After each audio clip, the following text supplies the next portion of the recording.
நம்ம பச்சரிசி மட்டும்தான் வச்சு ஆப்ப செய்வோம். அதுக்கு பதிலா இந்த மாதிரி செஞ்சு பாருங்க. இது கொஞ்சம் டேஸ்ட்டு நல்லாருக்கும். 2 கப்பு பச்சரிசிக்கு 1/2 கப் இட்லி அரிசியும், 1/2 கப் சாப்பாட்டு அரிசியும், கூடவே கொஞ்சம் 10 வெந்தயம், 1 ஸ்பூன் உளுந்து போட்டு எல்லாத்தையும் கழுவி ஊற வச்சுட்டு, ஒரு மிக்ஸி ஜார்ல ஒரு கைப்பிடி அளவுக்கு வடிச்ச சாதமும், ஒரு 5, 6 தேங்காய பொடி பொடியா அரிஞ்சு போட்டுக்கலாம். இதெல்லாம் நைஸா அரைச்சு எடுத்து, ஒரு பாத்திரத்துல உப்பு போட்டு கலந்து நைட் ஃபுல்லா வச்சிரலாம். இது காலையில நல்லா பொங்கி வந்திருக்கும்.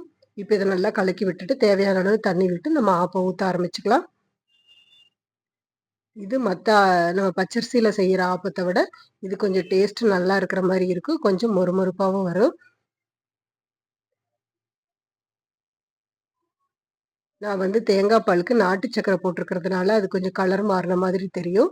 இது வந்து நல்ல குருமா, கடலைக்கறி இதுக்கெல்லாம் ரொம்ப நல்லாருக்கும். நீங்களும் ஒரு தடவ ட்ரை பண்ணி பார்த்துட்டு கமெண்ட் பண்ணுங்க.